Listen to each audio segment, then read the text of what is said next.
Robinhood to pay $70 million in settlement investigation. Now, FINRA has announced that it fined Robinhood $57 million and then ordered Robinhood to pay $12.6 million in restitution plus interest to thousands of customers for a total of $70 million. So this is the largest financial penalty ever ordered by FINRA. This does not have to do with the restrictions that Robinhood put on trading of shares in late January. So don't mix that up. That's going to be a totally different lawsuit. And I hope it's way more than $70 million. Rather, it has to do with allegations that the brokerage misled the customer. So Robinhood displayed inaccurate cash balances, such as FINRA brought up Alex Kearns. If you don't remember Alex Kearns, he was a customer who died of suicide after he saw an inaccurate display of lost money in his account. So he saw it, he was doing options trading, he was distraught. Endgame. Inaccuracies of cash, risk of loss, margin calls, and more are what the allegations that the brokerage misled customers to do. This was in litigation. They also approved ineligible traders for risky strategies, such as options trading. Some people just, you know, options trading is a derivative, and there's a lot that goes into it. And if they are uninformed, they shouldn't be practicing in the option strategies. But Robinhood, along with their large amounts of, let's say you put in $5,000, some people were able to use $100,000 in leverage. And let me tell you, when a 16-year-old has that kind of leverage, they're gonna try and use it. They're all like, "Oh my gosh, I put $5,000 in. I have $100,000 to play with." They're gonna try using it and figure it out. That's just another misleading that Robinhood has done. It's negligence on their part. And another thing that really brought this whole litigation to fruition was the system outages of March 2020 that locked up millions of trades. And let me just tell you, their business valuation is $20 billion. That's their business valuation for 2020. Their revenue, $673 million. So let's say $70 million hit. They're barely taking a haircut over there. And their total transactions for 2020, their volume is $350 billion.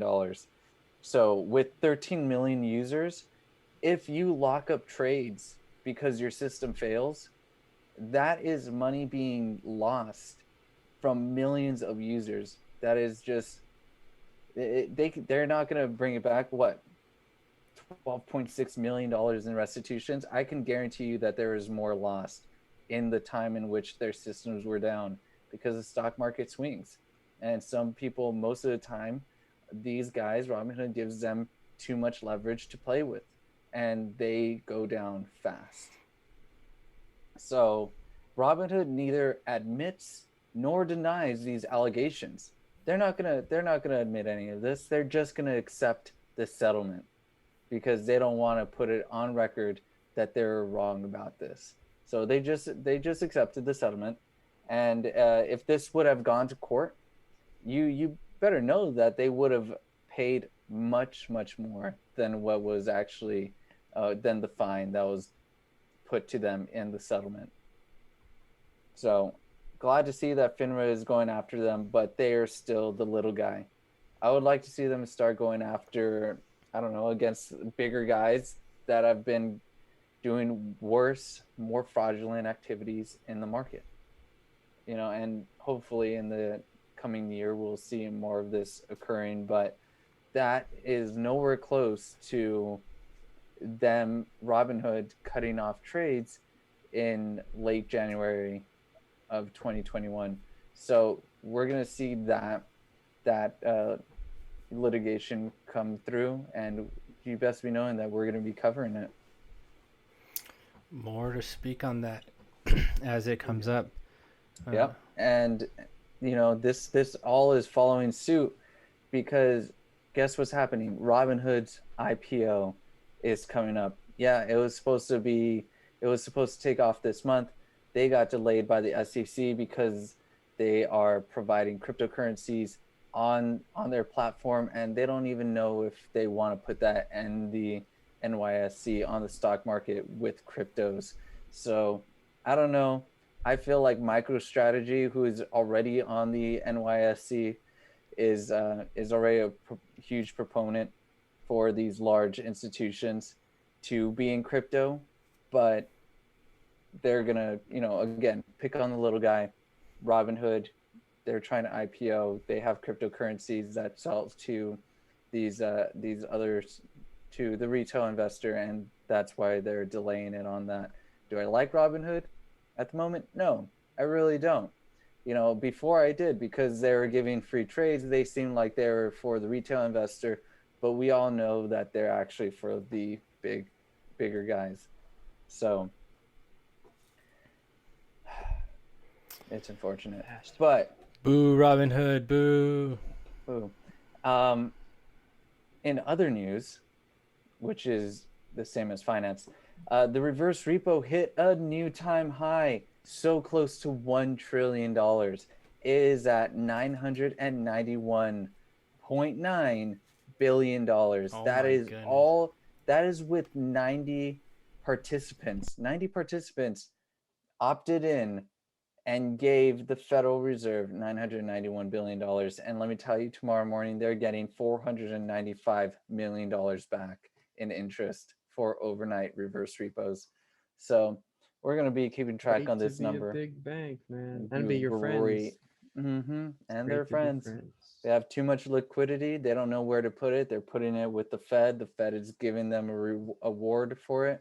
So we're going to be keeping track. What's really shitty about that is that the Fed has already said the banks are fine. There's plenty of liquidity. We don't need any more liquidity. And the bank's like, but we'll just keep throwing more money at you. Like, you know what? It's only $495 million. I know that you top three big banks like JP Morgan and all these other two banks, Goldman Sachs, I believe, they did a bond sale in April, which was around $16 billion, averaging around $15 billion each that they just sold off in bonds. So why are they getting more money? I don't know. They have enough liquidity. They have too much liquidity. They don't know where to park it. They're parking it with the Feds. And this is only going to continue. Yeah. I agree. We'll continue for a while. Fed wants to raise rates and try to taper off over the next I don't know when the tapering off will begin. I know interest rates won't rise in the next 2 years, roughly. So I don't know when the tapering off begins, but we'll probably start tapering off anytime now. We're doing pretty damn good. I don't, yes, the inflation's bad, but you're just giving money away to people. You're just backstopping and backstopping and backstopping. I think we botched COVID, the government botched COVID as a whole. And then what do? They're going to botch the recovery because they're like, oh my God, the only thing we can do is spend. We're in the world where all of our problems can be solved by spending and giving money. Stupid. The institutions are fine. The people that run them need adjusting. People that make these policies, that are allowed to make these policies, that are allowed to, they all need to be flushed out. It's too much. It doesn't make any sense. There's no justification for it. And all the banks are doing is beefing up their dividends and their buybacks.